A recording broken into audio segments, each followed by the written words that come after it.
ابیہا اس کی ساری بات سمجھ گئی تھی، کس طرح اس نے جتا دیا تھا کہ وہ آفتاب زبیری کی منفی خصوصیات میں حصے دار نہیں۔ دونوں نے کھانا خاموشی سے کھایا۔ اسے خود پر حیرت سی ہوئی، شاید یہ اس اچھے ماحول کا اثر تھا یا کسی اور بات کا کہ اس نے بہت دنوں بعد بڑی رغبت سے کھانا کھایا تھا۔ شاید اس کا دل ہمہ وقت ایسی تواضع کو ہمکتا رہتا تھا جس کی آج تشفی ہوئی تھی۔ وہ خاموشی جو کھانے کے دوران اور اس کے بعد بھی قائم رہی، واپسی کے سفر میں بھی دونوں نے اسے ختم کرنے کی طرف دھیان نہیں دیا۔ آپ کے والد صاحب کس کماش کے انسان ہیں، آپ کو میں اگر بتاؤں تو میرا اعتبار نہیں کریں گے۔ پتہ نہیں کیسے بالکل غیر ارادی طور پر اس کے منہ سے پھسلا تھا اور گاڑی کی خاموش فضا ایک چھناکے سے ٹوٹ گئی۔ بیا، رافع کی گمبھیر آواز ابھری۔ گاڑی کے اندر بالکل اندھیرا تھا، صرف پول لائٹس دونوں کے چہروں کو اجال رہی تھیں۔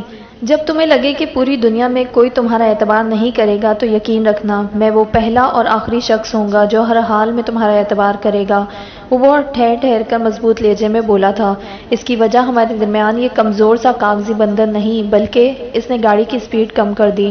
میں تمہیں پسند کرتا تھا، کب سے معلوم نہیں، شاید اپنے ہوش میں جب تمہیں پہلی بار دیکھا تھا تب سے، لیکن یہ پسندیدگی ایسی نہیں تھی کہ میں اس کے لیے مر مٹنے یا کچھ بھی کر گزرنے کی حد سے گزر سکتا۔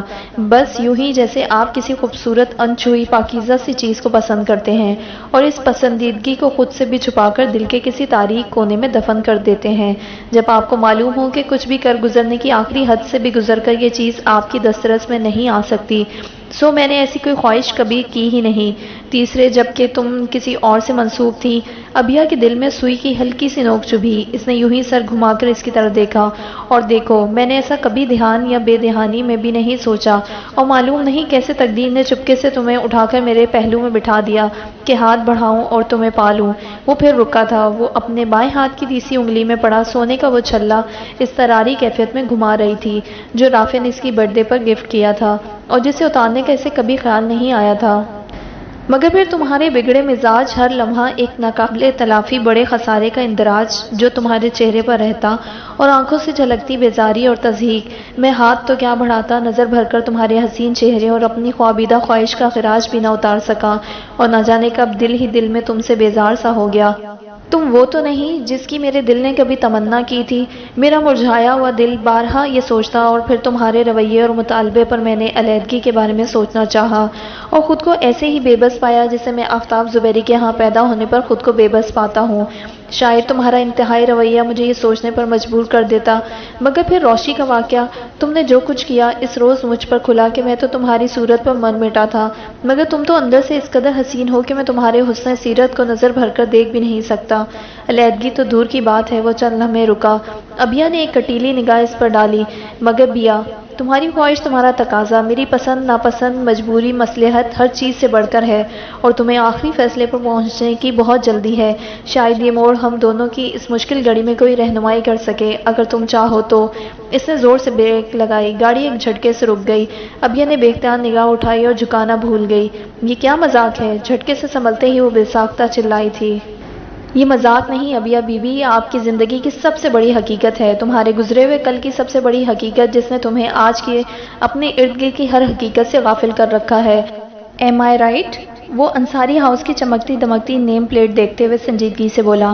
جواب میں ابیہ سے چند لمحے کچھ بولا ہی نہیں گیا۔ وہ فوری طور پر سمجھ نہیں سکی کہ یہ رافع اس پر طنز کر رہا ہے یا کوئی سچ بیان کر رہا تھا۔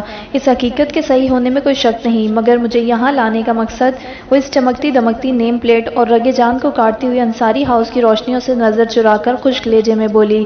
مومانی جان کی طبیعت اچھی نہیں، انہوں نے بہرحال ایسا کوئی خوفناک ظلم نہیں ڈھایا تم پر۔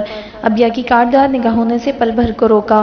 وہ ماں ہے تمہاری، اس گھر کی جتنی زندہ جیتی جاگتی حقیقت، ان کی عیادت فرض ہے تمہارا۔ اگر تیمارداری نہ بھی کرنا چاہو دوسرے اتنے عرصے میں تم خود کو ہمارے درمیان ایڈجسٹ نہیں کر پائیں، اور آخری فیصلے تک تم پہنچ ہی چکی ہو اپنے تئیں، اس فیصلے کو آخری بار اچھی طرح جانچ پرکھ کر دیکھ لو۔ چند لمحے یہاں رہ کر تم بہتر انداز میں سوچنے۔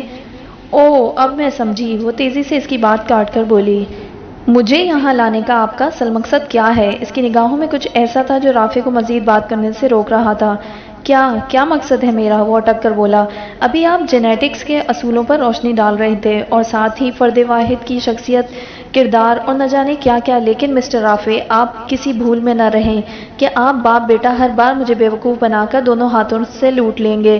باپ نے بتا دیا ہوگا کہ جو کچھ اس کے پاس تھا میں فراڈ سے اینٹ چکا ہوں۔ مزید کے لیے آپ مجھے انصاری ہاؤس دھکیل آئیں تاکہ میں بیٹے کی تندرستی دور کرنے کے لیے کچکول بھر لاؤں۔ جینیٹکس کے اثرات۔ Shut your mouth, shut up. وہ اتنی زور سے دھاڑا کہ ابیا کا اگلا جملہ اور اس کی آواز گلے میں گھٹ کر رہ گئی۔ وہ بے اختیار دروازے کی طرف کھسک گئی۔ وہ جن خونخوار نظروں سے اسے دیکھ رہا تھا اور جس بے ہنگم انداز میں اس کی سانسوں کا شور سر گاڑی میں اٹھ رہا تھا، ابیا کو لگا کسی بھی لمحے اس کی آہنی ہاتھ آگے بڑھیں گے اور ابیا کا گلا دبا دیں گے۔ تم، اس کے منہ سے گراہٹ سی نکلی اور دوسرے پل اس نے سارا غصہ وحشت ایکسیلریٹر میں منتقل کر دی۔ وہ دونوں ہاتھ ڈیش بورڈ پر نہ رکھتی تو اس کا سر شاید ڈیش بورڈ پر پڑا ہوتا۔ گاڑی اندھیری روشن سڑکوں پر یکساں طوفانی رفتار سے بگولے کی مانند گویا اڑ رہی تھی۔ کسی بھی چیز کے آگے آنے سے گاڑی کے ٹائر زوردار آواز سے چرچراتے اور اگلے لمحے گاڑی کسی کھلونے کی مانند اڑنے لگتی۔ اسے لگا اس کا آخری وقت آ گیا ہے، مگر ایسی موت کی تمنا اس نے کبھی نہیں کی تھی۔ ٹکڑے ٹکڑے ہو کر مرنے کی نہ چاہتے ہوئے بھی خوف کے عالم میں اس کے منہ سے کلمہ نکل رہا تھا۔ خوف سے ہاتھ پاؤں ٹھنڈے ہو کر کپ کپا رہے تھے۔ آنکھیں بند کرنے سے وحشت ہوتی ہے اور کھلی رکھنے سے موت ونڈ اسکرین توڑ کر اس سے لپٹتی محسوس ہو رہی تھی۔ خدا کے لیے کا ملتجی جملہ اس کے لبوں کے پیچھے ہی دم توڑ گیا۔ وہ پتھرائے ہوئے چہرے اور وحشت زدہ نظروں سے بغیر پلکیں جھپکے سامنے دیکھ رہا تھا۔ اس نے کبھی کسی کو ایسے خوفناک تیش کے عالم میں نہ دیکھا تھا۔ وہ بے ہوش ہونے کے قریب تھی جب گاڑی کے ٹائر خوفناک آواز کے ساتھ چرچرائے اور گاڑی زوردار جھٹکے سے رک گئی۔ اس نے زور سے دھڑکتے دل کی وحشت پر قابو پا کر ڈرتے ڈرتے آنکھیں کھولی۔ گاڑی گھر کے دروازے کے آگے کھڑی تھی۔ اسے لگا جیسے ساری کائنات تھم گئی ہو، ہر طرف سکوت چھا گیا ہو اور خوفناک دھاڑ نے اس سکوت کا دامن تار تار کر دیا ہو۔ وہ ایک بھی لمحہ غنیمت ضائع کیے بغیر دروازہ کھول کر اتری تھی اور ابھی دروازہ بند بھی نہیں کیا تھا کہ وہ گاڑی اسی رفتار سے اڑاتا ہوا لے گیا۔ وہ پھرتی سے ایک قدم پیچھے نہ ہوتی تو اب تک دونوں پیروں سے بھی محروم ہو چکی ہوتی۔ سنبھلتے سنبھلتے بھی وہ رکوع کی حالت میں آدھا گر گئی تھی۔ حیران، ڈری، سہمی، خوفزدہ سی خود پر قابو پاتی آگے بڑھی۔ دروازہ کھلا ہوا تھا۔ وہ آہستہ سے پر دھکیل کر اندر چلی آئی۔ پھپھو کے کمرے کی لائٹ جل رہی تھی اور برآمدے کے صحن میں اور باقی کمروں میں اندھیرا تھا۔ وہ بے دبے قدموں سے چلتی ہوئی اپنے اور روشی کے مشترکہ کمرے میں آ گئی۔ روشی کمرے میں نہیں تھی۔ ملکجی روشنی میں اس کا خالی بستر دیکھ کر ابیا نے سکون کا سانس لیا۔ آہستہ سے سینڈل پیروں سے جھٹکے اور اپنے بستر میں لیٹ گئی۔ اس کا سر ابھی تک جیسے کسی جھولے میں جھول رہا ہو۔ پھپھو کے کمرے سے روشی اور پھپھو کی باتوں کی مدھم آواز آ رہی تھی۔ وہ چند لمحے اسی طرح پڑی رہی۔ اگر وہ غصے میں مجھے مار ڈالتا تو کسی کو کیا پتہ چلتا، اور اگر چل بھی جاتا تو کون ہے مجھے رونے والا؟ بس اتنا سوچنے کی دیر تھی، کتنی دیر کے رکے ہوئے آنسو کسی سیلاب کی مانند بہہ نکلے۔ میری قسمت اپنے گھر کے دروازے تک جا کر لوٹ آئی۔ ممی، آپ نے کیا کیا میرے ساتھ؟ میں کیا کروں؟